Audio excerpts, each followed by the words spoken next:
బారిన పడిన మనందరూ కూడా ఆయన సన్నిధిలో సమకూర్చడానికి దేవుడు ఇచ్చిన గొప్ప ఆధిక్యతను బట్టి, ఆయన ప్రేమను బట్టి, ఆయన కృపను బట్టి ఎల్లప్పుడూ కృతజ్ఞతాస్తుతులు చెల్లించబద్దులేమో అందరూ ఒకసారి ఆయన స్తుతులు చెల్లిద్దాం పిల్లలు. హల్లెలూయా హల్లెలూయా పిల్లరా. మరి సంస్కరణ ఆరాధన ఉంటుంది కాబట్టి 5:18 అవుతుంది. త్వరగానే మరి ఈ కార్యక్రమాల్లో మనం ముందుకు వెళ్దాం. మరి దేవుడు ఇచ్చిన ఆయుష్కాలం ఎంతో ప్రాముఖ్యమే. ఆయనకి ఎల్లప్పుడూ మన బ్రతుకాలం అంతా కూడా మరి ఆయనకి ఎల్లప్పుడూ కృతజ్ఞతాస్తుతులు చెల్లించే వారమే. మరి ఆయన ఇచ్చి భాగ్యం ఇచ్చి ఇటు తరుణం ఇచ్చి ఆయన పరిశుద్ధ సహవాసంగా, పరిశుద్ధ సంఘము, పరిశుద్ధ సహవాసము, పరిశుద్ధ కుటుంబము అంటాం. అవును కదండి. పరిశుద్ధులు ఎవరు? పరిశుద్ధులు ఎవరండి? ఎవరండి? ఆమేన్. ఆ రీతిగానే దేవుడు మనల్ని స్థిరపరచును గాక. ఆ రీతిగానే మన ఆత్మీయ జీవితాన్ని, మన యొక్క దైనందిక జీవితాన్ని, శారీరక క్రియలను, ఆత్మీయ క్రియలను అన్నీ కూడా దైవికమైన ఆలోచన చెప్పిన దేవుడు నడిపించును గాక. దేవుడు మంచి వాక్య భాగంలోకి మనం నడిపిద్దాం. ఆయన ఒక విలువైన మాటలో మరొక తరుణంలో ఆలోచించడానికి ఇచ్చిన ఆధిక్యతను బట్టి దేవుని స్తుతులు చెల్లిస్తూ రోమీయుల రాసిన పత్రిక 8వ అధ్యాయం 19వ వచనం నుంచి కొన్ని మాటలు మనం చూద్దాం పిల్లలు. రోమీయుల రాసిన పత్రిక 8వ అధ్యాయము 19వ వచనం నుంచి. దేవుని కుమారుల ప్రత్యక్షత కొరకు సృష్టి మిగుల ఆశతో తేరి చూచుచు కనిపెట్టుచున్నది. ఏలనగా సృష్టి నాశనముకు లోనైన దాస్యములో నుండి విడిపింపబడి దేవుని పిల్లలు పొందబో మహిమగల స్వాతంత్రము పొందుదనను నిరీక్షణ గలదై స్వేచ్ఛగా కాక దాన్ని లోపర్చిన వాని మూలముగా వ్యర్థపరచబడెను. సృష్టి యావత్తు ఇది వరకు ఏకగ్రీవంగా మూలుగుచు ప్రసవ వేదన పడుచున్నదని ఎరుగుదుము అంటారు భక్తుడు. సంఘానికి రాస్తూ రోమీలకు రాసిన పత్రికను మనం తెలుసు. ఒక ప్రాంతంలో ఉన్న రోమ సంఘానికి విలువైన మాటలు భక్తుడైన పౌలు గారు మనకంటే ముందున్న భక్త కోటిలో ఆయన ప్రముఖుడుగా, గనుడుగా మనం చూస్తూ ఉంటాం. ఆయన పత్రికలు అర్థం చేసుకోవడానికి పేతురు గారికి చాలా కష్టతరమైందని పేతురు గారు తన పత్రికలు రాస్తూ ఉంటాడు. ఆయన అంత విశేష జ్ఞానం కలిగిన వాడు అంటాడు. ఇక్కడ మంచి మాట ఏంటంటే పిల్లల, దేవుని కుమారుల ప్రత్యక్షత కొరకు సృష్టి మిగుల ఆశతో తేరి చూచుచూ కనిపెడుతుందంట. ఎవరికి ప్రత్యక్షత కొరకు? దేవుని కుమారుల ప్రత్యక్షత కొరకు. దేవుని కుమారులు, దేవుని కుమార్తెలు అందరి కొరకంట నీ యొక్క ప్రత్యక్షత కొరకు, మన యొక్క ప్రత్యక్షత కొరకు సృష్టి మిగుల ఆశతో తేరి చూచు కనిపెట్టుచూ ఉందంట. ఒకటే మాటలు చెప్పాలంటే మనం అందరం పరలోకంలో ఉండాలని, ఇంకా చెప్పాలంటే భూమి మీద మీరు అందరూ కూడా దేవుని కొరకు బ్రతకాలని ఆ సృష్టి అంటే మనకు తండ్రి ఎదురు చూస్తున్నారని తెలుసు. ఇంకా చెప్పాలంటే మన ప్రభువు చేతులు చాపే దినమేళ మనకు ఎదురు చూస్తున్నారనే విషయం తెలుసు. దేవదూతలంతా కూడా మనకు ఎదురు చూస్తున్నారని తెలుసు. స్వాగతం పలకడానికి, మనం తీసుకుని వెళ్ళడానికి సృష్టి కూడా ఆశతో తీరి చూస్తూ ఉందంట మన ప్రత్యక్షత కొరకు. ఇంకా మాట్లాడుతూ మాట్లాడుతున్నా ఏలైనగా సృష్టి నాశనముకు లోనైన దాస్యంలో నుండి విడిపింపబడి దేవుని పిల్లలు పొందబో మహిమగల స్వాతంత్రము పొందుదునను దానికి కూడా ఒక నిరీక్షణ ఉందంట. దేనికంట? సృష్టికి.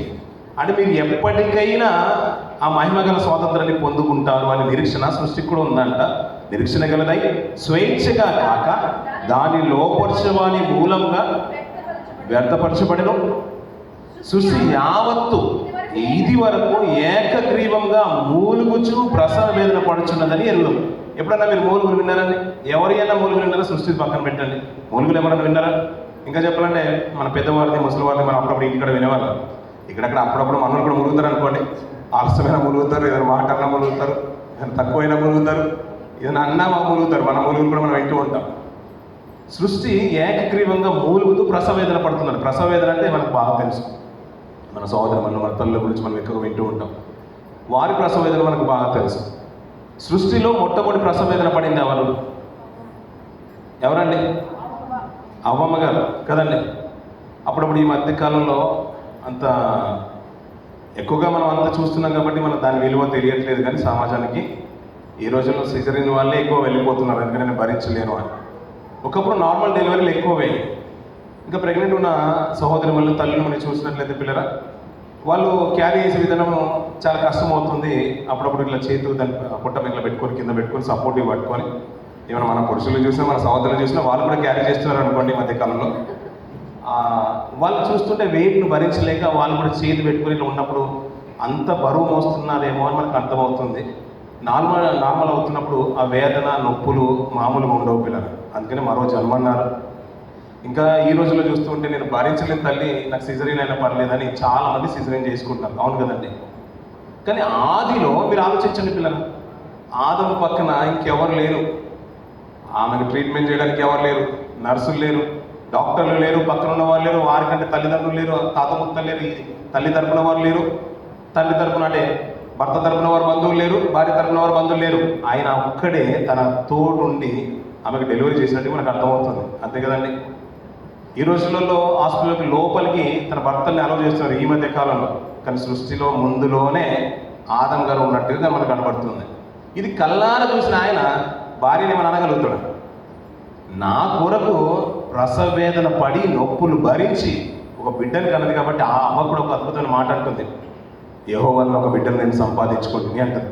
ఆ బాధ అంతా కూడా మర్చిపోతుందంట, అంతవరకు పడిన నొప్పులన్నీ. ఇది స్త్రీల గురించి మనకు బాగా తెలుసు, కానీ ఇమీడియట్గా మర్చిపోతారండి బాధ అంతా. ఇంచుమించు 6 నెలలు 8 నెలలు మంచిగా చూసుకున్నాంట. వారి పుట్టిన బిడ్డనే కాదంట, ప్రసవించిన తల్లిని కూడా ఒక బిడ్డలా చూసుకుంటే నెక్స్ట్ కాన్పుకు బాగుంటుందంట. అవును కదండి. విన్నారు కదండి మీరు మాట. మీరు అప్పుడప్పుడు తల ఊపితే కావచ్చు మరి నిజమే అన్నట్టు నాకు కూడా ఒకటి ముందుగా ఊగొట్టినట్టుగా ఉంటుంది. నిజమే కదా పిల్లలు. అవన్నీ చూస్తుంటే చాలా అద్భుతం కదా. స్త్రీ జన్మ అంటేనే చాలా అద్భుతం అనిపిస్తుంది. అందుకని వాళ్ళకి ఎప్పుడు దేవుడు తక్కువ చేశారండి. ఫ్రమ్ ద బిగినింగ్ నుంచే తల్లిని ఒక ఉన్నతమైన స్థానంలో పెట్టేశాడు. సంఘాన్ని ఒక ఉన్నతమైన స్థానం స్త్రీతో పోలుస్తూ ఉన్నాడు. వధువు సంఘం అని ఒక గొప్ప ఆధిక్యత స్త్రీలకు ఇచ్చేశాడు దేవుడు. ఎప్పుడు పక్షపాతి కానే కాదు. ఇలాంటి మనం వింటూ ఉంటే మనకు ఆశ్చర్యం అనిపిస్తుంది. ఆమె నొప్పు భరించిందంటే ఆమె ఒక మూలుగులు మనకు అర్థమవుతుంది. నేటికి మనం మూలుగులు వింటున్నాం. ప్రసవ వేదన అంటే మనకు అర్థమవుతుంది. కానీ సృష్టి మూలుగులు ఏంటి పిల్లల? సృష్టి కూడా మూలుగులతో ప్రసవ వేదన పడుతుందంట. ఎందుకయ్యా అంటే దేవుని పిల్లల యొక్క ప్రత్యక్షత చూడాలని ఆశతో ఉందంట. మహిమగల స్వాతంత్రాన్ని వారు కూడా పొందుకోవాలని ఆశపడుతుందంట. ఇంకా సృష్టిలో చెప్పాలంటే పిల్లల భూమి కూడా మూలుగుతుందనే విషయం మనకు అర్థమవుతుంది. ఇర్మియా గారి గ్రంథం చదివినా, యెషయా గ్రంథం చదివినా మనకు అర్థమవుతుంది. దేవుడు భూమితో మాట్లాడిన సందర్భం కూడా మనకు అర్థమవుతుంది. భూమి కంపించును, గజగజ వణికెను, భూమి దుఃఖించును అంటాడు. ఆ మాట కూడా చూద్దాం పిల్లలు. ఇర్మియా గ్రంథం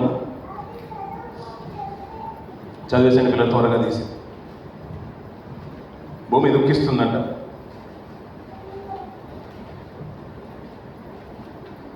నాలుగవ అధ్యాయం 27వ వచనం 28వ వచనం. దానిని బట్టి భూమి దుఃఖించుచున్నది, పైన ఆకాశము కారు కమ్మి ఉన్నది అన్నాడు పిల్లలు. ఏం బట్టంట? ఆ భూమిని దాన్ని బట్టి దుఃఖించుచున్నది అని అంటున్నాడు పిల్లలు. మనకు తెలిసిన మాట ఏంటంటే సర్వసాధారణంగా దానికి ఏమీ ఉండదు అనే మాట మనం వింటూ ఉంటాం. మనం కూడా సర్వసాధారణంగా ఏంటంటే పిల్లల మీరు ఒక మాట నేను జ్ఞాపకం చేస్తాను. పరిశుద్ధులు ఎవరై అంటే మీరు మీరే అన్నారు, మనమే అన్నాం, మనమే పరిశుద్ధులు అన్నాం. ఒక ఉన్నతమైన కుటుంబము ఎప్పుడైనా పిల్లలు మనం ఆలోచించండి. ఒక మంచి కుటుంబంలో భర్త మంచివాడు అనుకోండి, భార్య కూడా నేను ఆలోచిస్తున్నట్టుగానే నా భార్య ఆలోచించినప్పుడు భార్య మంచిది అనుకోండి, భర్త నాకులాగా ఆలోచిస్తే బాగుంటుంది, మన కుటుంబం బాగుంటుంది అనుకోండి. కొంతకాలానికి వారి కుటుంబంలో ఇంకొక చోడు వచ్చింది, ఒక పాపను బాబు వచ్చేసింది. తల్లిదండ్రులు ఎంత మంచివారో కూతురు కానీ కుమారుడు కానీ అంతే మంచిగా ఉండాలని అనుకుంటారు. సమాజంలో వారు ఒక మంచి కుటుంబంగానే ఎదుగుతున్నారు. ఎదుగుతున్న కాలక్రమంలో చిన్నవాడు కానీ పాప కానీ తప్పు చేస్తుంది, అల్లరి చేస్తుంది. చూస్తున్నవారు అరే తల్లిదండ్రులు అంత మంచి వాళ్ళు, ఈ బాబు ఏంటండి పాప ఏంటండి ఇంత అల్లరి ఉందని ఎవరైనా ఒక మాట అన్నారు అనుకోండి, తల్లిదండ్రులు ఓర్చుకుంటారా? ఓర్చుకోరు కదండి. సమాజంలో కుటుంబం అంతా కూడా బాగున్నప్పుడు ఎవరైనా పిల్లలు బాగలేదు అనుకోండి. ఇప్పుడు 5-6 అన్నదమ్ములు ఉన్నారు, అక్క చెల్లెలు ఉన్నారు. ఒక అక్క డాక్టర్ అయిపోయింది, ఇంకొక అక్క లాయర్ అయిపోయింది, ఒక నర్సు చేస్తుంది. చిన్న చెల్లెలు ఏమైపోయిందంటే ఏ జాబ్ చేయట్లేదు, అక్కడక్కడ గొడవలు పెట్టుకుంటుంది, పక్కింటి వాళ్ళతో గొడవ పెట్టుకుంటుంది, నీళ్ళ దగ్గర గొడవే, అక్కడ ఎక్కడికి వెళ్ళినా గొడవ అయిపోతుంది. అప్పుడు ఏమంటారు? తల్లి అంటుంది, తండ్రి అంటుంటారు, మీరు ఇంత బాగున్నారు కదా, మీరైనా ఒక మాట చెప్పండి మీ చెల్లెకు, తను మార్చుకుంటే బాగుంటుంది అంటారు. అలాగే సహోదరులు కూడా అన్నదమ్ములు కూడా అదే అంటారు, అరే మీరు అందరూ బాగా ప్రయోజకులు అయిపోయారు, మంచి జాబ్ సంపాదించుకున్నారు, చిన్నోడు ఏంటో మరి అంత ఘోరంగా ఉన్నాడు, మీరైనా చెప్పండి మమ్మల్ని చూసి మారినప్పుడు మిమ్మల్ని మీ చెప్పే మాటలు బట్టిన మీరు మారండి అని ఎలాగైతే చెప్తుంటారో. దేవుడు పరిశుద్ధుడు అండి. ఎవరైనా దేవుడు పరిశుద్ధుడు. ఆయన సన్నిధికి ఎన్నటికి పరిశుద్ధతే అనుకూలం అనే మాట మనం ఎప్పుడు వింటాం కదా. ఆ మాట అన్నది కూడా అద్భుతంగా అనిపిస్తుంది. ఆయన పరిశుద్ధుడు అంట పిల్లలు, తన పిల్లలు కూడా పరిశుద్ధంగానే ఉండాలనుకున్నాడు, అంతే కదండి. ఆయన పరిశుద్ధంగా ఉండాలనుకున్నప్పుడు దానికి కొరకు ఎంతైతే అవసరమో, ఏదైతే అవసరమో అన్నీ చేయడానికి తండ్రి ఎల్లప్పుడూ సిద్ధంగానే ఉంటాడు. తన పిల్లల్ని సరైన ఎడ్యుకేషన్ ఇవ్వడానికైనా, సరైన రీతిలో తీసుకురావడానికి ఈ రోజున్న తల్లిదండ్రులు ఎంతైతే కష్టపడతారో దానికంటే ఎక్కువగా మన కన్న తండ్రి కష్టపడుతూ ఉంటాడు. ఆయనకంటూ కూడా ఒక మనసు ఉంది, మనం చూడని ఒక భాగము తన వెనకాల ఉంది. మనం అనుకుంటే మన కష్టమే ఎక్కువ అనుకుంటాం. మేము పిల్లల్ని పెంచి పెద్దగా చేస్తున్నాము, వారు చిన్నగా ఉన్నారు, వారిని కంట్రోల్ చేయలేము, ఆమెను కంట్రోల్ చేయలేము, అయ్యో ఇవన్నీ ఎలా చేసుకుంటాం అనుకుంటాం. కానీ మనల్ని మన పిల్లల్ని, మనకు తల్లిదండ్రుల్ని, వారి తల్లిదండ్రుల్ని, మా తాత ముత్తలకు వెనుకలు వెళ్తూ ఉంటే వీరందరినీ కంట్రోల్ చేసుకుంటూ నడిపిస్తుంది ఆయనే. మనకున్న నిరీక్షణ కంటే, మన తల్లిదండ్రులకున్న నిరీక్షణ కంటే, అందరికంటే ఎక్కువ నిరీక్షణ మన తండ్రికి ఉంది. ఎవరిని పోగొట్టుకోవడం ఆయనకి ఇష్టం లేదు. మీరు ఆది నుంచి వెళ్ళండి, ఆదము మొదలు కనుమ చిన్న పొరపాటు చేసి అమ్మ పండు తిన్నది. వెంటనే దేవుడు ఏం చేశాడండి? ఏం పర్లేదురా, తిన్నా పర్లేదు అన్నాడా? ఏమన్నాడండి? వెంటనే గెంటేసినట్టు కనబడుతుంది, అవును కదండి, గెంటేసినట్టు కనిపించింది. తర్వాత కయ్యను తప్పు చేశాడు. కయ్యను తప్పు చేసినప్పుడు దేవుడు ఏం పర్లేదు నాన్న, నువ్వు మంచి పని చేసావు, పోన్లేరా నువ్వు కొడుకున్నా మిగిలిన అనుకుందండి. వాడిని కూడా గెంటేసినట్టుగా మనం కయ్యని కూడా దేవుడు గెంటేసినట్టు కనిపిస్తుంది. కయ్యను ఒక మాట అంటాడు, అయ్యా ఇది నేను భరించలేనిది, నీ సన్నిధి నుంచి వెలివేస్తున్నావు కాబట్టి నేను దౌర్భాగ్యం అయిపోతాను, ఇది భరించలేని శిక్ష అంటాడు. అంటే ఇంతకాలం నీ సన్నిధిలో ఉన్నాను కాబట్టి బాగున్నాను, ఒకవేళ నేను బయటికి వెళ్ళిపోతే నేను బాగుంటానా? ఇక్కడ ఉండే పాడైపోతున్నాను నేను. ఎందుకంటే నా తండ్రికి ఉన్న ఆలోచన రాలేదు, నా తమ్ముడికున్న ఆలోచన రాలేదు, నా తల్లికున్న ఆలోచన రాలేదు. అల్టిమేట్గా నేను బయటికి వెళ్ళిపోతే ఇంకా పాడైపోతుంది కాబట్టి నాకు క్షేమం ఎలా కలుగుతుంది? ఇది భరించలేదని అంటాడు కయ్యను గారు. అంటే తప్పు చేస్తే దేవుడు క్షమించే తత్వం కాదు అయింది, నేచరే కాదు అయింది. తప్పు చేశాడు కాబట్టి ఆదాము వల్లే గెంటేశాడు, కయ్యను తప్పు చేశాడు కాబట్టి కయ్యని గెంటేశాడు. ఆయన ఎలాంటి వాడు అంటే మనం పరిశుద్ధులు అన్నాం. మీరు కూడా ఒప్పుకున్న మాట ఏంటంటే మనం అందరం పరిశుద్ధులం అన్నాం. కాబట్టి పరిశుద్ధం కాబట్టే ఇక్కడ పరిశుద్ధంగా. ఈరోజు పరిశుద్ధత అంటే మనం వేరే కోణంలో చూస్తాం. పరిశుద్ధత అంటే నీట్ అండ్ క్లీన్గా డ్రెస్ వేసుకుంటే పరిశుద్ధత అనుకుంటున్నాం మనం, అవునదండి? అది కాదు కదండి. మన మాటలు కావు పరిశుద్ధత అంటే. ఇంకా చెప్పాలంటే అల్టిమేట్గా మనం అందరికీ గుర్తించాల్సిన విషయం, భక్తులందరూ కూడా జ్యూస్ వేసి బయటకు తీసినట్టుగా అన్ని వేసి, అందరి భక్తులందరూ కూడా గ్రైండర్లు మిక్సీలు వేసి జ్యూసర్లు వేసి బయటకు తీస్తే ఏదైతే వస్తుందంటే వారి జీవితాలే పరిశుద్ధత తీసుకొచ్చాయి వారికి, అవును కదండి? వారు చెప్పే మాటలు కాదు, బ్రతుకు తీరు సమాజానికి మనకు ఒక పాటను తీసుకొచ్చాయి. వారి బ్రతుకు తీరు మనకు ఒక పాటను తీసుకొచ్చాయి. దేవుడు కూడా అదే అంటున్నాడు, ఏంటంటే పరిశుద్ధత కాబట్టి, పరిశుద్ధుని కాబట్టి నా పిల్లలు కూడా పరిశుద్ధంగా ఉన్నారు. ఎక్కడైతే పరిశుద్ధత లేదో వాళ్ళని గెంటేసినట్టుగా మనకు కనబడుతుంది. ఇంకా త్వరితమైన కాలంలోనే నోవహు గారి జీవిత కాలంలో చూడండి పిల్లలు, ప్రపంచం అంతా కూడా నాశనం వెళ్ళిపోతున్నాయి. వారి కుటుంబాన్ని దేవుడు సంహరించాలని అనుకున్నాడు. ఆ కుటుంబాలన్నీ కూడా సంహరించాడు. ఒక కుటుంబాన్ని బయటకు తీసుకొచ్చాడు. నోవహు గారి కుటుంబాన్ని బయటకు తీసుకొచ్చి అక్కడ ఒక మంచి మాట అన్నాడు, బలమైన మాట అన్నాడు. నోవహు, ఈ తరం వారిలో నీవే నా ఎదుట నీతిమంతుడవు అన్నాడు. ఆమె ఎంతమంది ఉండటం తరంలో? మన తరంలో భూమి మీద జనాభా ఎంత ఉందండి? ఇప్పుడు ప్రపంచ జనాభా ఎంత అండి? ప్రపంచ జనాభా ఎంత ఉందండి? ఏంటండి ప్రపంచ జనాభా ఎన్ని కోట్లండి? మన భారతదేశ జనాభా 140 కోట్లండి. మోర్ దెన్ 850 crores పైన ఉంది. ఇప్పుడు 870 to 884 crores ఉంది. ఇప్పుడు మనము మొట్టమొదటి స్థానాలకు ఎదిగిపోయాము, చైనాను దాటేసి వచ్చేసాం. మనం దేంట్లో ఫస్ట్ ఉన్నామంటే ప్రపంచ జనాభాలో అధికమైన జనాభా శాతంలో భారతదేశం నెంబర్ 1 ప్లేస్లో ఉంది. ఒకప్పుడు ఒకడు ముద్దు లేకుంటే వద్దు అనే విధానం వచ్చింది. ఇప్పుడు చాలామంది ఏంటంటే ఏం పర్లేదు అంటాడు. మా కంపెనీలో ఉన్నాడు, ఈ మధ్యన కన్నా ఈ 14 మందిని కన్నాడంట. అంతగానో కన్నా ఏంటంటే నీ వయసు ఏంటని నాకే ఆశ్చర్యం అనిపించింది. తీరా చూస్తే నాకన్నా 2 సంవత్సరాలు పెద్దోడు, 14 మంది అంట. నీ భార్య గురించి అంటే ఆలోచించినవా, ఆమె మిషన్ అనుకున్నావురా? మరీ ఇంత ఘోరం అంటే ఏం చేయండి సార్, పుట్టిన బిడ్డల్లా చనిపోతున్నారు, కలర్ మారిపోయేది, అందరూ చనిపోతూ ఉంటే నాకు ఇప్పుడు ఆ 4 బ్రతికారు, అందుకని తప్పలేదు అన్నారు.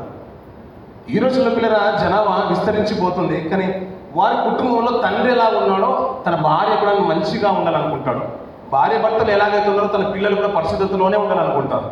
అలా విస్తరిస్తున్న కాలంలో ఒక కుటుంబమే ఉన్నతంగా కనబడినప్పుడు ప్రపంచం అంతా కూడా దేవుడు నాశనాన్ని చేసి వారు సంహరించాలనుకున్నాడు. సొదొమ గొమొర్రా పట్ల మీకు జ్ఞాపకం ఉంటుంది. పాపం విస్తారమై ఎక్కువైపోయినప్పుడు ఏం పర్లేదు నేను మార్చుకుంటాను అనలేదు దేవుడు. ఆ సొదొమ గొమొర్రా పట్టణాన్ని దేవుడు మార్చుకుంటాను అనలేదు. నీతిగా ఉన్న ఒక్క కుటుంబాన్ని పక్కకు తీసుకుని వచ్చి ఆ దేశాన్ని, ఆ 2 పట్టణాలని నాశనం చేసినట్టు మనకు తెలుసు. ఇంకా త్వరితంగా మనం చదువుకుంటూ వెళ్ళిపోతుంటే పాత నిబంధన గ్రంథంలో చరిత్ర అన్నీ కూడా మన పుట్టల్లోకి వెళ్తే మనకు అర్థమయ్యేది ఒకటే మాట, ఎవరు నీతిమంతులో వారి ప్రాణాన్ని దక్కించుకున్నారు. అపరిశుద్ధమైంది, పరిశుద్ధత లేనిది, అసహ్యమైంది దేవుడు వారిని సంవరించినట్టుగా కనబడుతుంది. అరణ్య మార్గంలో చాలా మంది కూలిపోయారు, రాలిపోయారు. ఇంకా చెప్పాలంటే దేవుడే సంవరించేశాడు. ఇంకా కొంత సినాయి పర్వతం దగ్గర మనకు జరిగిన సంఘటన మనకు బాగా తెలుసు. తనను కాదని విగ్రహార్థనకు వెళ్ళిపోతున్నప్పుడు మోషే, నీవు పక్కకొండు, నువ్వు తప్పికో, నేను వాళ్ళని సంవరిస్తానన్నాడు.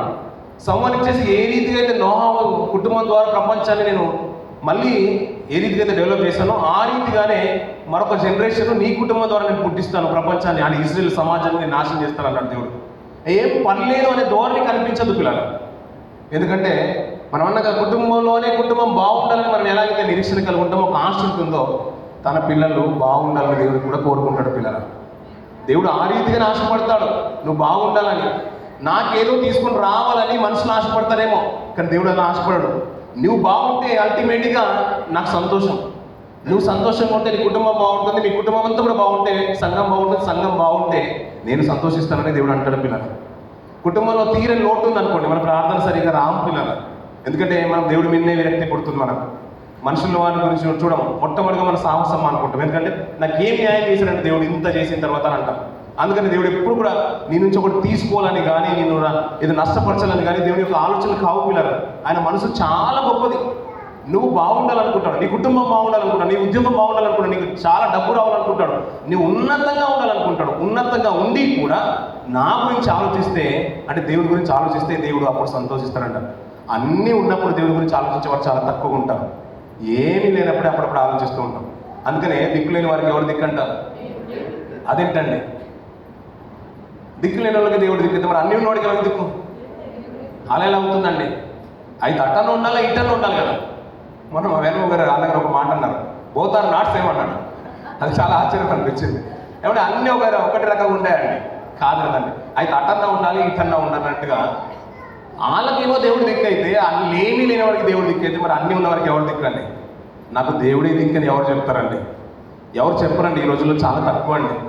నిజంగా చెప్తున్నాను కదా పిల్లలు, పాత నిబంధన కాలంలో మనకంటే ముందుల ధర్మశాస్త్రం అంతా కూడా మనం ఆలోచిస్తే అర్థమయ్యేది ఏంటంటే, ఎవరిని కూడా పోనీలేని వదిలేసే చరిత్ర దేవుడిది కాదు. ఎందుకంటే మనుషులు పశ్చాత్తాపడ్డట్టుగా దేవుడు కూడా పశ్చాత్తాపడతాడు మనుషుల గురించి.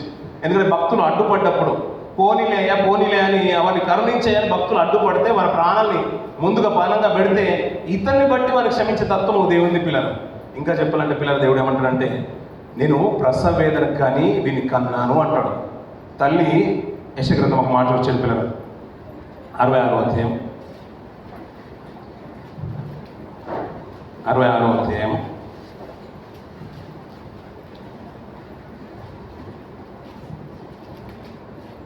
నేను ప్రసవేదన కలుగజేసి కంపింపక మానేదనా? యెహోవా అడుగుచున్నాడు, పుట్టించువాడైన నేను గర్భమును మూసేదనా అని నీ దేవుడు అడుగుచున్నాడు. 10వ వచనం, ఒకరి తల్లి వారిని ఆదరించినట్లు మిమ్మను ఆదరించేదను అంటాడు. పిల్లలు సరిపోతుంది. ఒక తల్లి ఆదరించినట్టు అంటాడు. ఇంకా అది 63వ అధ్యాయంలో మంచి మాట అంటాడు పిల్లలు. 63వ అధ్యాయం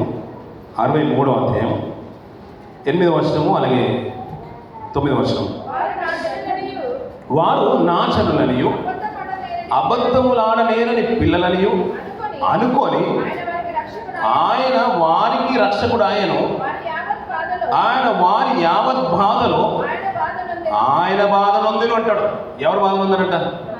అంటే మనకు పడే ప్రతి బాధలో మొట్టమొదటిగా బాధపడేది ఎవరు అంటే ఆయన బాధపడుతున్నట్ట. మనకు తెలిసిన విషయం ఏంటంటే, కుటుంబంలో పిల్లలు బాధపడుతుంటే తండ్రి బాధపడతారు, తల్లి బాధపడతారు అనే విషయమే మనకు బాగా తెలుసు. మన అక్కనో చెల్లెలో మన తోటివారో తోబట్టువో బాధపడుతుందనే విషయమే మనకు తెలుసు. కానీ మనకంటే ముందంట, మీరు మా పిల్లలు నా పిల్లలు అని దేవుడు అంటున్నాడు. నా పిల్లలు మీరు అబద్ధం ఆడనే ఆడరు, అబద్ధములు ఆడని పిల్లలని అనుకొని ఆయన వారికి రక్షకుడు, ఆయన వారి యావత్ బాధలో ఆయన బాధ పొందేను అంటాడు. మనకంటే ముందుగా ఆయన బాధపడుతుందంట. ఎందుకంటే మీ వెనకాల ఉంది, మీ పక్షంలో ఉంది మన కనతండ్రి. మీకు నష్టం కలిగితే ఆయన సంతోషించేవాడు కాదనే మాట నేను మళ్ళీ జ్ఞాపకం చేసిన పిల్లలు. మనం సంతోషంగా ఉంటేనే ఆయన సంతోషంగా ఉంటాడు. కానీ ప్రతిసారి ఆయన బాధపడతారంట. పిల్లలు హృదయంలో నొచ్చుకొని సంతాపపడేను భూమి మీద తన పిల్లలు చేసినందుకు అనే మాట మనం ఆదిలోనే మనం చూస్తూ ఉంటాం. మళ్ళీ మోషే గారి సందర్భంలో చూస్తున్నాడు. ఆ విషయాన్ని బట్టి అంట దేవుడు హృదయం నోచుకొని సంతాపపడేను అంటాడు. సంతాపం ఎప్పుడు పడతారండి? ఎవరైనా చనిపోయినప్పుడు బాధపడతారు. కానీ మనల్ని పుట్టించినందుకు ఆయన బాధపడే స్థితిలోకి వెళ్ళిపోతుందంటే మనం నిజంగా వారు నా జనులనియో అబద్ధములాడలేరని పిల్లలనియో దేవుడు అనుకుని ఉంటే నిజంగా ఆయన మన పిల్లల్ని అనుకుంటున్నాడు కదా, మనము తన తండ్రిని అనుకుంటున్నామా? మా కన్న తండ్రి ఆయనే అని అనుకుంటున్నామా? ఏమంటే మీరు అనుకుంటారండి, మన పరమ తండ్రి ఆయనే మన తండ్రి అని అనుకుంటున్నారా మీరు? అనుకోండి పిల్లలు, మనస్ఫూర్తి అనుకోండి. ఆయన మించిన దైవం ఈ లోకంలో లేదు. అనుభవించిన వారికి బాగా తెలుసు, మీకు బాగా తెలుసు కాబట్టి మీరు నమ్ముకుని హృదయాల నిండా భద్రం చేసుకుంటారు. ఆయన మన హృదయంలో ఉంటే, ఆయన కొలువు చేసుకుంటే నీ ప్రతి బాధలో నీకంటే ముందుగా బాధ ఉండేది ఆయన. నీ కష్టం వెనుకలు ఆయన ఉంటాడు, కష్టం ముందు ఉంటాడు, నిన్ను తప్పించడానికి ప్రమాదం ముందు నుంచి ఉంటాడు. అందుకని పిల్లల సృష్టి యావత్తు బాధ ఉండేదంట. ఇంకా దాని గురించి మాట్లాడుతూ ఆదమమ్మల గురించి తెలుసు, ఈ రోజున ప్రసవేదన పడుతున్న మన తల్లుల గురించి తెలుసు. ఇంకా భూమి కూడా సృష్టి మిగుల వేదనతో మూలుగుతూ ప్రసవేదన పడుతుందంట. పౌలు గారు ఇంకొక మంచి మాట మాట్లాడతారు గలతీ రాష్ట్ర పత్రికలో. ఆ మాట కూడా చూద్దాం పిల్లలు. గలతీ రాష్ట్ర పత్రిక 4వ అధ్యాయం 19వ వచనం. క్రీస్తు స్వరూపము మీ యందు ఏర్పడే వరకు మీ విషయమై మరలా నాకు ప్రసవేదన కలుగుచున్నది అంటున్న పిల్లలు. మీరు అంతగా ఇందాక అన్ని మాటలు విన్నారు కదండి. ఇందాక అన్నాను మన సహోదరులు కూడా మనం క్యారీ చేస్తున్నాం చాలా మట్టుకు అని. ఈ రోజులో మధ్యలో ఒక పెద్ద ఆయన అన్నాడు, ఎవరికి చెప్పుకోలేని బాధలు అంట, భార్యకు చెప్పుకోలేని బాధలు, పిల్లలకు చెప్పుకోలేని బాధలు, తల్లిదండ్రులకు చెప్పుకోలేని బాధలన్నీ కూడా తన బుర్రలో పెట్టుకుంటాడంట బొచ్చులు. అందుకని ఇది పెద్దదైపోతుందిరా అన్నాడు. నేను కావచ్చునేమో అని అనుకున్నాను, కానీ అది నిజం కాదండి. ఏమంటే చెప్పండి, మన సహోదరులు వారికి కూడా ఇప్పుడు అలా అని మళ్ళీ నేనేం బాధపడద్దు పిల్లలు, మామూలుగా అంటున్నాం వాడిని. అంటే మనం కూడా క్యారీ చేసినట్టుగానే మనం క్యారీ చేస్తున్నాం. మన బాధల్ని కూడా దీంట్లో భరించుకుంటాం కాబట్టి పొట్ట పెరిగిపోతుందని కాదు కదండి.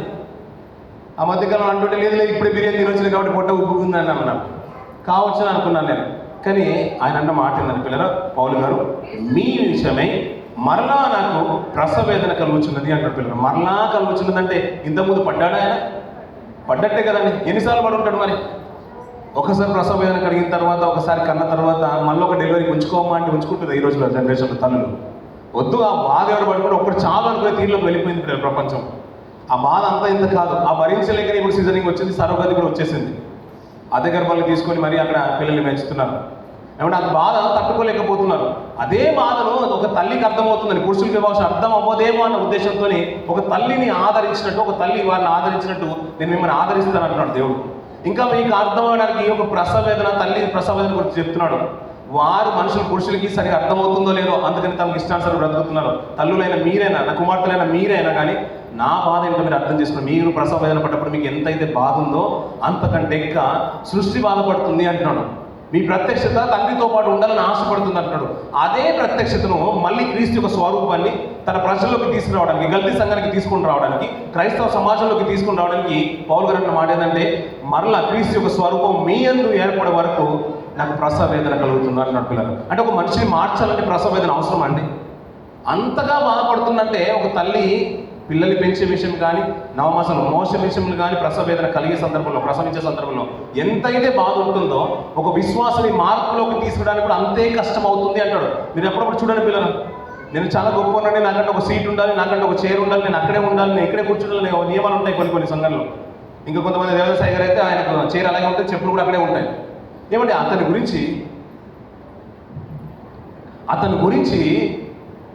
గురించి మనుషులు ఆలోచించిన మాట ఏంటంటే, నేను నియమాలు కనబడుతున్నాయి కానీ నన్ను బట్టి, నా విశ్వాసాన్ని బట్టి, నా భక్తిని బట్టి ఒకరు రక్షణలోకి రావాలి, ఒకరు మార్పులోకి రావాలని ఎవరైనా ఆలోచిస్తారండి. ఒక విశ్వాసిని, నా కొత్తగా వచ్చే విశ్వాసిని, సంఘంలో ఉన్న ఒక విశ్వాసిని, సంఘంలో ఉన్న ఒక కుటుంబాన్ని నాకంటే భక్తిపరుగా తీర్చడానికి ఒక నియమాన్ని ఎప్పుడైనా పెట్టుకుంటామని మన విశ్వాసంలో. నేను ప్రార్థిస్తున్నాను కదా, నాకంటే గొప్పగా నా సహోదరు ప్రార్థించాలి, నేను పాడుతున్నాను కదా, నాకంటే బాగా నా సహోదరుడు ప్రార్థించాలి, పాట పాడాలి, నేను వాక్యం చెప్తున్నాను కదా, నాకంటే బాగా వాళ్ళు కూడా వాక్యం చెప్పాలని మనం అనుకుంటామండి. అస్సలు అనుకోమండి. ఇది క్రైస్తవ జీవితం. కానీ పౌలు గారు ఉన్న విశేషం చూడండి పిల్లరా, క్రీస్తు యొక్క స్వరూపం నాకు వచ్చేసింది, నేను క్రీస్తులాగే కనబడుతున్నాను ప్రపంచానికి, నేను క్రీస్తును ధరించుకున్నాను, నన్ను చూస్తే క్రీస్తుని చూసినట్టే పౌలు గారు అంటూ ఉంటారు. అయ్యా, అలాంటి స్వరూపము నేనైతే ఎలాగైతే క్రీస్తు యొక్క స్వరూపాన్ని నేను కలిగి ఉన్నానో ఆ స్వరూపము మీ యందు ఏర్పడ్డానికంట నేను మరలా ప్రసవేదన కలుగుతున్నాను అంటున్నాడు, పొందుకుంటున్నాను అంటున్నాడు. అంత వేదన పడాల్సిన అవసరం ఏముంది? అంతగా దుఃఖించాల్సిన అవసరం పౌలు గారికి ఏముందంటే, అలా మారుస్తేనే భక్తి గల జీవితం దేవుని పిల్లలు. అలా ప్రసవేదన పడి ఇంకొకరికి మార్పు తీసుకొస్తేనే క్రైస్తవుడు. క్రీస్తు అలాగే చేశాడు. నేను అంటున్నాను కదా పిల్లలు, సమాజంలో కన్నవారికి అంత బాధ ఉంటే కంటున్న సమయంలో ప్రాణాలు కోల్పోయిన తల్లుల గురించి మనం విన్నాం కదండి. ఎప్పుడైనా మీరు విన్నారండి? ప్రసవ వేదన కాలంలో ఎవరైనా చనిపోయారండి? బిడ్డను బయటికి తీసుకొచ్చేటప్పుడు అమ్మ నీ ప్రాణమైన దక్కుతుంది, బిడ్డ ప్రాణమైన దక్కుతుంది, ఎవరైనా ఒక ప్రాణాన్ని మేము రక్షించగలుగుతామని అప్పుడప్పుడు వింటూ ఉంటాం. అప్పుడంట తల్లిదండ్రులు ఒప్పుకోరంటారు ఆ ప్రాణాలు, అంటే బిడ్డ ప్రాణాలు తీయడానికి. అలా కన్న వాళ్ళలో మనం బైబిల్లో కూడా మనం చూస్తూ ఉంటాం, చనిపోతూ బిడ్డను కని చనిపోయిన వాడిని. అవును కదండి? అలా బిడ్డ బ్రతికి తల్లి చనిపోయిన స్థితిగతులు మనం చూసాం. వారికి ఎంత వేదన ఉంటుంది. అలా తల్లి చనిపోయి బిడ్డను భూమి మీద పెట్టిన తర్వాత ఒకవేళ బిడ్డ ప్రయోజకుడు అవ్వకపోతే బ్రతుకున్న తండ్రికి ఎంత వేదన ఉంటుంది. ఒక యాక్సిడెంట్ అయిపోయింది, తల్లిదండ్రులు ఇద్దరు చనిపోయారు, బిడ్డ మాత్రమే బ్రతికింది, పిల్లలు మాత్రం బ్రతికేశారు. వారు కనుక ప్రయోజకులు అవ్వకపోతే వారు చనిపోయిన వారి జీవితాలకు, నిజంగా వారు పెంచిన విధానానికి, వారు కన్న స్థితికి ఏమైనా సార్థకత కలిగినట్టు ఉంటుందండి. ఏమంటే సంఘంకి వచ్చిన 10 సంవత్సరాలు 20 సంవత్సరాలు ఆల్మోస్ట్ మోర్ దెన్ 7 years పైనే ఉన్నారు. మీరు అనుకోండి పిల్లలు, ఎప్పుడైనా క్రీస్తు యొక్క లక్షణాలు కానీ ప్రేమ కానీ మన జీవితంలో కనబడినట్టు అనిపించిందని మీకు? నిజంగా కనిపించింది అనుకోండి, మీరు కనబడే జీవితాలు నిజంగా ధన్యం. లేదని నేను చెప్పట్లేదు, కానీ మీ జీవితంలో మీకు కనబడితే సరిపోతుంది. అవునా, నేను అలా ఒక లక్షణం వచ్చింది, నేను క్రీస్తు యొక్క స్వరూపం నాలో కలిగింది, సంఘంలో నేను బలపడ్డాను, సంఘంలో ఆత్మస్థితిని నేను పొందుకున్నాను, సంఘంలో నేను పాటలు పాడగలుగుతాను, పాటలే కాదు నా బ్రతుకును కూడా నేను మార్చుకున్నాను, దేవుని కొరకు నేను బలంగా నిలబడతాను.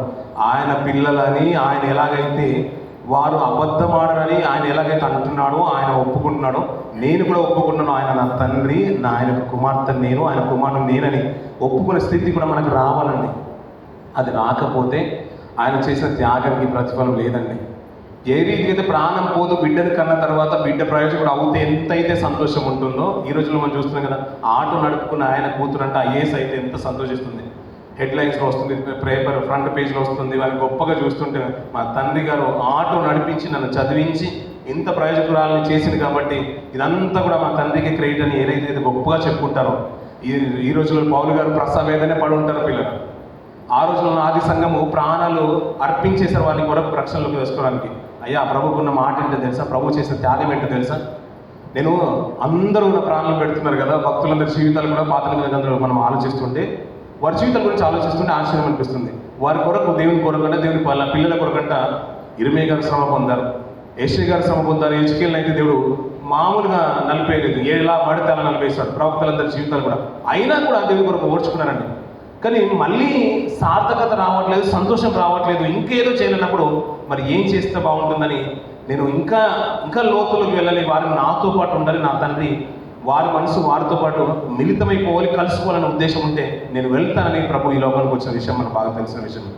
నేను మారుస్తానంటే మాటలు చెప్తావు అన్న గురించి అంటే మాటలు కూడా చెప్పేశాడు ప్రభు, మాటలు చెప్పేశాడు.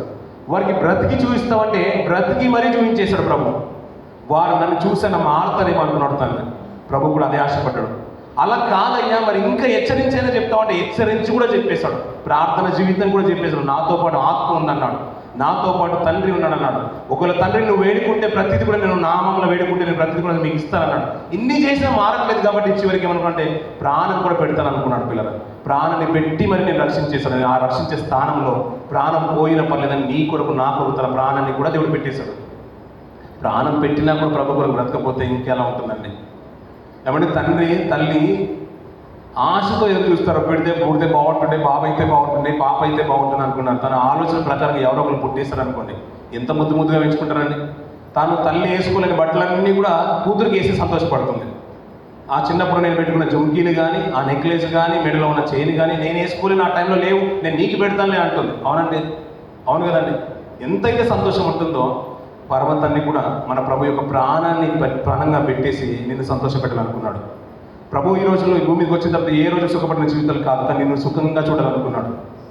ఆ ముళ్ళ దారిలో, ముళ్ళ బాటలో ఆయన అడుగులు పెడుతూ ముందుకు వెళ్ళాడు. ఎందుకంటే నీకు పూల పాన్పు వేయడానికి, నిన్ను సంతోషపెట్టాను. యెషయా గ్రంథాలు అంటాడు, ఆ పూదండను నీకు సిద్ధపరిచాడు అంటాడు. నీ కన్నీటికి ప్రతి బాష్పబిందు తుడిచి సంతోష వస్త్రాన్ని నీకు ధరింపజేయాలని ఆశపడ్డాడంట. తన కొరకు దాని కొరకే ప్రాణం పెట్టేశాడంట. అందుకే నీకు మాట చూసుకుని మనం ముగించేద్దాం పిల్లలు. రోమిల రాసిన పత్రిక 8వ అధ్యాయం. రోమిల రాసిన పత్రిక 8వ అధ్యాయం. ఇందాక చదువుకున్న మాటల నుంచి కింది మాటలు మనం చదువు పిల్లలు. కింది చదువు. మనము నిరీక్షణ కలిగిన వారమై రక్షింపబడితిమి. నిరీక్షింపబడినది కనబడినప్పుడు నిరీక్షణతో పని ఉండదు. తాను చూచుచున్న దాని కొరకు ఎవరు నిరీక్షించును. మనము చూడని దాని కొరకు నిరీక్షించిన ఎడల ఓపికతో దాని కొరకు కనిపెట్టుదుము. అటువలే ఆత్మయు మన బలహీనతను చూచి సహాయం చేయుచున్నాడు. ఏలైనగా మనం యుక్తంగా ఎలాగో ప్రార్థన చేయవల్లో మనకు తెలియదు కానీ ఉచ్చరింప సత్యము కాని మూలుగులతో ఆత్మ తానే మన పక్షమున విజ్ఞాపన చేయుచున్నాడు. సరిపోతుంది పిల్లలు. ఆత్మ తానే మన పక్షమున విజ్ఞాపన చేసిన. విజ్ఞాపన అంటే బాగా తెలుసు కదండి. మొరపెట్టమండి, రోధించడము.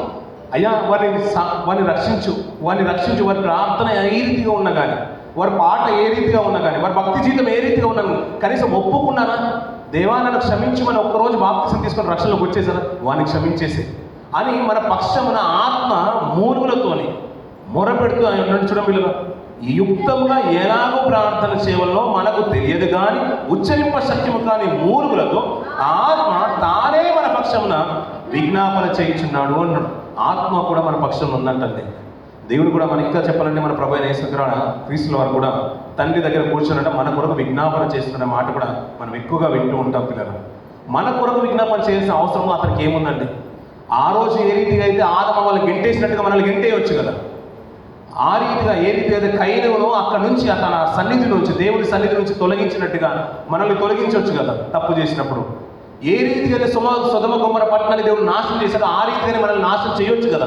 అలా అనుకోవట్లేదండి, ఆ రీతిగా అనుకోవట్లేదు. జలప్రలయంలో ప్రపంచం అంతా కూడా ముంచేసినట్టుగా, నోహ కుటుంబాన్ని ఏర్పరచుకున్నట్టుగా ప్రపంచంలో నీతిమంతుల కుటుంబాన్ని పక్కన పెట్టేసి అందరూ కూడా నాశనం చేయాలని అనుకోవట్లేదండి. మీరు ఆలోచించండి పిల్లలు, అనీతిమంతులను నీతిమంతుల మీద సమానంగా వర్షాన్ని దేవుడు కురిపిస్తున్నాడు. సృష్టి అదే బాధపడుతుంది. నేను ఎందుకు వారి వరకు ప్రసవేదన పడాలి? వారి దేవుడి కొరకు బ్రతకట్లేదు, అయినా నేను ఎందుకు బాధపడాలి? ఒక కుటుంబంలో అందరూ సంతోషంగా ఉంటేనే కుటుంబం బాగుంటుందని. ఎవరు బాగాలేకపోయినా కానీ ఏ కుటుంబం సంతోషంగా ఉండదు. అందరూ ప్రయోజకులు అయిన తర్వాత ఒకడు మాత్రం బాగాలేకపోతే కుటుంబంలో సంపూర్తిగానే అసంపూర్తిగానే ఉంటుంది. అందుకనే తండ్రి పరిశుద్ధుడు, నా పిల్లలు పరిశుద్ధంగానే ఉండాలనుకున్నాడు. అందుకనే ప్రభు యొక్క ప్రాణాన్ని పెట్టి మరి పరిశుద్ధంగా మార్చుకోవాలని తండ్రి యొక్క వాంఛండి. అదొక నిరీక్షణ. ఎప్పుడు పుట్టింది అంటే జగత్తు పునాది వేయబడక ముందే తండ్రి యొక్క ఆలోచన అంటారు పిల్లలు. దాని కొరకు తన ప్రియకుమారి యొక్క ప్రాణాన్ని సైతము పెట్టేశానండి. అదే చనిపోదు బిడ్డను కన్న తర్వాత బిడ్డ ప్రయోజకుడైతే ఎంతైతే ఆనందం ఉంటుందో, ప్రభు ప్రాణం పెట్టిన తర్వాత ఆయన ప్రభు యొక్క ప్రాణానికి, రక్తానికి, ఆయన యొక్క శరీరానికి సార్థకత తీసుకొచ్చేలాగా నీవు, నేను, నా కుటుంబము, నీ కుటుంబము, మన అందరి కుటుంబంలో ఒక సంఘంగా చేర్చబడి దేవుని కొరకు బ్రతికితే, మిన్నగా బ్రతికితే ఆయన మించి సంతోషించేవారు ఈ లోకంలో ఎవరు ఉండరు. మనకంటే సంతోషం అనుకుంటాం కానీ మనందరినీ మించిన సంతోషం తండ్రికి ఉంటుందంట. అందుకనే ఒక పాపి రక్షింపబడితే పరలోకంలో ఏముంటుందంట? గొప్ప సంతోషం ఉంటుందంట. తండ్రిని సంతోషపెట్టే ఒక గొప్ప స్థితి పిల్లలు. అందుకనే ప్రతిసారి మీరు వెళ్ళిపోతుంటే నాకు చాలా బాగా అనిపిస్తుంది. చాలా మటుకు ఆయన బాప్తిసం తీసుకున్న ఏట ఎంతో మనకు బాగా తెలుసు, ఏ రోజో మనకు తెలుసు. ఇంకా చెప్పాలంటే పిల్లల 10వ ఏట నుంచి 12వ ఏట నుంచి ప్రశ్నలు అడుగుతూ బ్రతుకుతున్న స్థితిగతులు ఆయనే. అందుకనే త్వరితంగానే రక్షణకు రావడం అనేది చాలా మంచిది పిల్లలు. మీరు వెళ్ళిపోవడము, వాళ్ళని తీసుకున్నప్పుడు బయటికి వెళ్ళడం మంచిది కాదు. ఎందుకంటే ఏదో ఇక్కడ అయ్యో అది మనం తీసుకునేది కాదని అనుకుంటున్నారేమో. నిజంగా చెప్తున్నాను కదా పిల్లలు, గతించిన దినాల్లో నేను జ్ఞాపకం చేస్తాను. బాప్తిసం తీసుకున్న కానీ మనకు ముందున్న పాపలన్నీ కూడా కడగబడతాయి.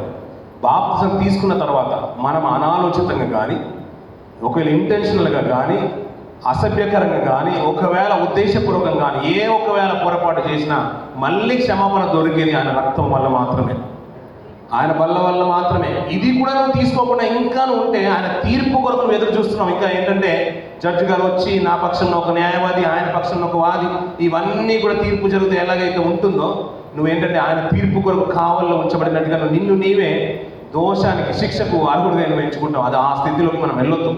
ఎందుకంటే ఇది పాపాల్లో క్షమించే రక్తం అంట, మన కొరకు విమర్శలు కలగజేసే రక్తం అంట. ఆయన పరిశుద్ధుడు కాబట్టి మన పిల్లలందరూ కూడా, తండ్రి యొక్క పిల్లలందరూ కూడా పరిశుద్ధంగా ఉండాలనుకున్నాడు. తండ్రికి జ్యేష్ఠ కుమారుడు ఎవరండి? తండ్రికి జ్యేష్ఠ కుమారుడు ఎవరండి?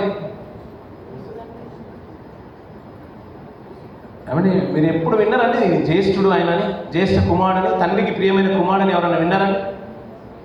ఎవరండి జ్యేష్ఠ కుమారుడు? మన ప్రభు యేసు మీకు తెలుసా అండి? క్రిస్మస్ రోజు మనం ఆరాధన చేసుకుంటాం, తెలుసా అండి మీకు?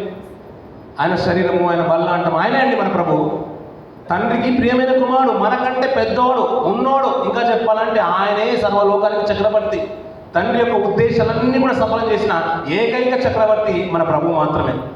ఆయన ఉన్నతంగా బ్రతికిన తర్వాత, ఆయనలో మనల్ని ఏర్పరచుకున్న తర్వాత, ఆయనే అంత గొప్ప బ్రతుకుతుంటే తన కుటుంబంలో చెల్లెలు కానీ ఇంకా చెప్పాలంటే తమ్ముళ్ళందరూ కూడా ఒక సరైన రీతిగా బ్రతకకపోతే ఆయనకి ఏ రీతిగా సంతోషం ఉంటుందండి? నేను ప్రాణం పెట్టేశాను, నేను కన్నమనే కాదు, ఒక తల్లి కనడమే కాదు, ఇంకా చెప్పాలంటే దత్తపుత్రాత్మను పొందుకుంటేనే అంటాడు. ఎందుకంటే మనల్ని అందరూ కూడా దత్తత తీసుకున్నాడంట, రక్తం ఇచ్చి తీసుకున్నాడంట, రక్తం ఇచ్చి మనల్ని కొనుక్కున్నాడంట. అది మామూలుగా కాదు కదండి, ఎవరు చేయలేదండి. ఇంకలో భక్తిలు ఉండగానే మన కొరకు యుక్త కాలంలో తన ప్రాణం పెట్టేశాడంట. నేను కడుక్కున్నాడు, కొనుక్కున్నాడు, నేను పెంచుకుంటున్నాడు, పోషిస్తున్నాడు ద్రాక్షవల్లిలో. ఇంకా ఆ తోటలో నేను ఉన్నతంగా నాటుకొని మరి కాపు చేసి మరి నేను కాచి కాపాడుతున్నాడు. పరిశుద్ధమైన సంఘంలో మనం ఉంటున్నామంటే నిజంగా ఆయన అబద్ధమాడనే పిల్లలని ఆయన అనుకొని ప్రతి బాధలు, యావత్ బాధలు అంటే అన్ని బాధలో మన కొరకు ఆయన బాధలు పొందుతున్నాడంట, మన పక్షంలో ఆయన ఉన్నాడంట. నిజంగా నువ్వు ఆయన కుమార్తెవేనా? నువ్వు నిజంగా ఆయన కుమారుడువేనా? నేను ఆయన కూడా ఆయన యొక్క కుమారునేనా? నిజంగా ఆయన కుమారుడేనా? ఒకవేళ ఇంకా సందేహం కనుక ఉంటే, తెలిసి తెలియక చేసిన అపరాధం కనుక మనల్ని హృదయాన్ని తొలిచివేసినా కానీ, కలిచివేసినా కానీ, మన అనాలోచితమైన క్రియలు కానీ మన మనసును ఇంకా ఏదైనా బాధ పెట్టుంటే వాళ్ళ సంసిద్ధంగానే ఉంది. ఆయన యొక్క ప్రభు యొక్క శరీరం, ప్రభు యొక్క రక్తం అది పుచ్చుకోగానే నీ యొక్క ఆసంగిక క్రియలన్నిటి కూడా స్వస్తి పలకడానికి అది అమూల్యమైనది, నిష్కలంకమైనది, కలంకం లేనిది, నిన్ను నన్ను ప్రపంచంలో ఉన్న ప్రతి ఒక్కరిని కడగడానికి సంసిద్ధమైన రక్తము, నిబంధన రక్తం. అది దాన్ని సాత్వికంతో స్వీకరించు. అది ఉండగానే, అది పుచ్చుకోకుండా ముందుగానే ఒక మంచి ప్రార్థన, యథార్థమైన ప్రార్థన. దేవా నన్ను కడుగుతండి, నీ కొరకు నేను బ్రతకాలని ఆశపడుతున్నాను. ఈ లోకంలో నన్ను ఏది కడిగినా కానీ నా పాపాలు అలాగే ఉండిపోతాయి, నా దోషాలు అలాగే ఉండిపోతాయి. అది సోపుతో కడిగినా అలాగే ఉంటుంది, సబ్బుతో కడిగినా అలాగే ఉంటాయి. అది చాకలి సబ్బుతో కడిగినా కూడా నా దోషాలన్నీ కూడా అలాగే ఉంటాయి, నా మార్కలు అలాగే నాకు కనబడుతున్న బ్రతుకాలం అంతలో. అది కేవలం నీ ద్వారానే కలుగుతుంది. నన్ను కడిగి పవిత్రమైన చేర్చు. ఈ పరిశుద్ధమైన సంఘంలో తుదమట్టుకు నిలబెట్టి ఇక్కడ నిలబడిన వారి సంఘంలో నిలబడిన వారికి ఆ సంస్థానంలో, ఆ రాజ్యంలో స్థానం ఉంటుంది అన్నాడు. ఇక్కడే మనం అందరం వచ్చేస్తాం, పెళ్లి విందులో పాల్గొనడానికి అందరం వస్తాం. ఆ పెళ్లి వస్త్రం, బ్రతుకు కాలంలో మనం పొందుకోవాల్సిన వస్త్రం ఏంటంటే నీతి వస్త్రం. ఇక్కడ ఉండగానే స్వతంత్రించుకోవాలి. ఆ నీతి వస్త్రంతోనే మా ఉన్నతమైన రాజ్యాన్ని మనం కైవసం చేసుకుంటాం. ఆ కైవసం చేసుకునే విషయంలో ఒకవేళ మన దోషాలు కనుక ఉన్నట్లేదు, తప్పిదాలు ఉన్నాడు, మనం చాలామంది నీతికి బ్రతికేవారు చాలామంది ఉన్నారు, నేను కాదనట్లేదు. కానీ మనమే నీతిమంతులం అనుకుంటేనంట, మనమే పాపం చేయవాలని అనుకుంటేమంట, మనల్ని మనమే మోసపుచ్చుకుంటామంట. అందుకని అంటే ఇది మనం కనుక ఆత్మవిమర్శన చేసుకోకపోతేనంట మన మనసు అంట అహంకారం అయిపోతుందంట. యోహాను పత్రికలు అంటూ ఉంటాడు, మనస్సాక్షి ఉన్నతంగా ఉంటుందంట. అందుకని దేవా ఈ స్థితి నువ్వు అనుగ్రహించింది. ఒకవేళ మీ ప్రాణం పెట్టి మీరు రక్తం కార్చి నా బ్రతుకును సరిచేశారు కదా, మా జీవితాలు ఇంకా లోకం వైపు ఉన్నట్లయితే నన్ను సరిచేయండి, మరొక మారుతా సరిచేయండి. అందుకని పిల్లల బల్లారున్న ప్రతిసారి మీరు ఎక్కడున్నా వచ్చేయండి, ఏ స్థితిలో ఉన్నా సంఘానికి వచ్చేయండి. మీరు ఒక ఇండియా ప్రాంతానికి వెళ్తున్నా మీరు సంఘానికి వచ్చేయండి. బల్లారున్న కార్యక్రమం మాత్రం మిస్ అవ్వకండి పిల్లలు. ఎందుకంటే ప్రభు యొక్క రక్తం అది, ప్రభు యొక్క శరీరం అది నిన్ను కలిగి పవిత్రంగా నిలబెట్టడానికి, తండ్రితో పాటు సమాధానపరచడానికి, తండ్రితో పాటు నన్ను సమైక్యపరచడానికి, ఐక్యపరచడానికి ప్రభు చేసిన సెలవు త్యాగం పిల్లలు. అది వృధా కాకుండా మీరు నిలబెట్టిన పిల్లలు. భూమిలో నుంచి ఇంచుమించు పిల్లలు ప్రభు యొక్క క్రీస్తు యొక్క జననం తర్వాత 2026 సంవత్సరాలు, క్రీస్తు ఒక పుట్టుక కంటే ముందు 4000 సంవత్సరాలు, 4000 6000 సంవత్సరాల నుంచి భూమి దున్నబడుతూనే ఉంది. అందుకనే భూమి దుఃఖిస్తూనే ఉంటున్నది. సారమంతా పోతుంది, అది ప్రతిఫలాలు ఇస్తూనే ఉంది. అయినా మనం పెస్టిసైడ్ వాడి మరి దాని నుంచి మనము ఎరువుల్ని వాడి మరి ఫలాలు తీసుకుంటున్నాం. అది అంతగా దాన్ని భూమి నుంచి పంటను మనం తీసుకుంటున్నాం కదా. మరి మిమ్మల్ని కన్నాను కదా, మీరు నా కొరకు దేవుడు పంట, ఇది మనం అంటాడు. ఆయన ఉద్యానవనం, ఇది ద్రాక్షవల్లి అంటాడు, ఇది ద్రాక్షవల్లి కదా. మరి మన నుంచి కూడా ఫలాలు ఆశిస్తూనే ఉంటాడు కదండి. అందుకని బ్రతుకు ద్వారా మన దేవునికి క్రియలు చూపిద్దాం. మన పాట ద్వారే కాదు, మన ప్రార్థన ద్వారే కాదు, వాక్యం ద్వారే కాదు. ఇవి ఉండాలి, నేను కాదనట్లేదు. దీనితో పాటు మన జీవితాలు కూడా దేవుని కొరకు ఉండాలి. దేవా నీ కొరకు నేను ప్రతి కుటుంబంగా నేను ఉంటాను. ఒకవేళ ఇంతవరకు చేసిందంటే కూడా ఒక ఎత్తు అయితే ఇంకా నా దోషం లేదని ఒకవేళ నువ్వు చూస్తే, ఆయన తరచి చూస్తేనంట దోషిగా ఎవరు ఉండగలుగుతారు? వీళ్ళందరూ కూడా దోషులు అవుతారు. నిర్దోషి ఎవరు ఉండగలుగుతారు? ఎవరు కాదు. కాబట్టి అయ్యా ఒక్కసారి మరొక తరుణం నాకు అనుగ్రహించాను కాబట్టి నేను బలాన్ని పుచ్చుకుంటున్నాను, పవిత్రమైన చేతులతోనే వెళ్తున్నాను. కానీ ఆ స్థితి నాకు కలగజేయండి, మీరే ధైర్యాన్ని ఇవ్వండి, నాకు సిద్ధపాటుని ఇవ్వండి. అది పుచ్చుకోగానే నాకు యుక్తమైన మనసు, ఆయనకు క్రీస్తు కలిగిన మనసు మనకు కూడా కలిగి ఉండాలంట. ఆ సమాధానం, ఆయన యొక్క స్వరూపాన్ని మనలోకి తీసుకుని వద్దాం పిల్లలు. క్రీస్తు యొక్క స్వరూపం మన ఆయన ఏర్పడే వరకు అంట ఆయన మరలా ప్రసవేదన కలుగుతుందంటే ఎన్నిసార్లు పడి ఉంటాడు పిల్లలు. ఆ ప్రసవ వేదన సంఘంలో ఉన్న మనకు తెలుసు పిల్లలు. ఇంకా 10 సంవత్సరాలైనా మనకు మారకపోతే, ఒక 20 సంవత్సరాలైనా మనం మారకపోతే ఎంత వేదన ఉంటుంది పిల్లల తల్లిదండ్రులకు. అంతకంటే ఇంకా వేదన సంఘంలో ఉండే కాపర్లకు ఉంటుంది. ఈ సంఘానికి పుట్టించిన, సంఘాన్ని కట్టిన, రక్తం ఇచ్చి స్వరక్తం ఇచ్చి కొన్న మన ప్రభుకు అంతకంటే ఎక్కువ ఉంటుంది. ఆయన దుఃఖపరచదు పిల్లలు. భూమి దుఃఖిస్తుందంట ప్రతిఫలం ఇచ్చే విషయంలో. దేవుడి నుంచి అన్నీ పొందుకుంటున్నాం కదండి, అన్నీ పొందుకుంటున్నాం కదా, అన్నీ అనుభవిస్తున్నాం. దేవుడి కొరకు బ్రతకపోతే ఎలాగండి? ఎందుకంటే అనీతిమంతుల మీదను నీతిమంతుల మీదను సమానమైన స్థితిని కలగజేస్తున్నాడు. ఆ రీతిగా మళ్ళీ ఒకసారి జ్ఞాపకం చేసి ముగించేస్తున్నాడు పిల్లలు. పాపం చేసినామని సంహరించాలనుకుంటే దేవుడు ఇంటి క్షణంలోనే సంహరించవచ్చు. అయినా కానీ ఎందుకు అవకాశం వస్తుందంటే సర్వమానవాళి రక్షణలోకి రావాలని దేవుడు నిరీక్షణ కలిగి ఇంకా వేచి చూస్తున్నాడు. నేను ప్రభు నాకంటే ముందుగా, అంటే నేను సంహరించకంటే ముందుగా నా ప్రియకుమారుడు వెళ్ళి ప్రాణం పెట్టి వారిని కొని రక్షించేశాడు. ఇప్పుడు నేను మళ్ళీ త్వరపడి అందరిని సంహరించేస్తే ఆయన చేసిన త్యాగము కనుమరుగైపోతుంది. ప్రభు చేసిన త్యాగము కనుమరుగైపోతుంది. అందుకని ఇంకా వేచి చూస్తున్నాడు. ఆయనకు క్రియలు ఒకవేళ గుర్తెరిగి, ఆయనకు ప్రాణత్యాగాన్ని గుర్తెరిగి, ఆయన కార్చిన రక్తము నేను ఒకవేళ కదిలిస్తే, ఆయన కార్చిన యొక్క రక్తము నిన్ను ఇంకా మనసులో ఒకవేళ పశ్చాత్తాప ధోరణి తీసుకుని వచ్చి నేను మార్చుతుందేమో అని ఇంకా ఆశతో ఎదురు చూస్తున్నాడు. ఇంకా సోదరు అన్నట్టుగా నిజంగా చెప్తున్న పిల్లలు, మన హృదయం వాకిటే ఆయన ఎదురు చూస్తున్నాడు. ఆయన నీతో పాటు ఉండాలని, నాతో పాటు ఉండాలని, నిరంతరం మనతో ఉండాలని ఆశపడుతున్నాడు. ఎందుకంటే పిల్లల ఇందాక చదువుకున్న మాట ఏంటంటే, ఇదంట ఇశ్రాయేలు స్వాస్థ్యం అంట, నేను ఉంటాను కాబట్టి అది పరిశుద్ధంగా ఉండాలనుకున్నాడు. మరి మనతో ఉంటాడు కదా దేవుడు, మనతో పాటు ఉంటాడు, దేవాలయంలో ఉంటాడు కదా, మరి అందరు పరిశుద్ధులే ఉండాలి కదా ఇక్కడ ఆయన ఉండే స్థానంలో కూడా. అందుకని ఆ పరిశుద్ధతను తీసుకురావడానికి సంఘం ద్వారా, దేవుని మాట ద్వారా మనల్ని హెచ్చరిస్తూనే ఉంటాడు. మరొక తరుణంలో పిల్లల వల్ల మనం ఉంది కాబట్టి ప్రార్థన పూర్వకంగా పశ్చాత్తాప స్థితిలో నుంచి, దేవా నాకు యోగ్యమైన స్థితి కలిగ చేయి, నన్ను పరిశుద్ధపరచు, ఆ నిత్యత్వంలో మీతో పాటు ఉండే భాగ్యాన్ని కూడా నాకు అనుగ్రహించు. ఇటు రీతిగా మనం ప్రార్థించుకొని బల్లోకి వెళ్ళాలి. కొద్ది మాటలు మన ఆత్మీయ చిత్రానికి ఉపయోగాలను కోరుకునే మాటలు కూర్చొని దేవుడి మాటలు దీవించి ఆశ్రయించిన కాక.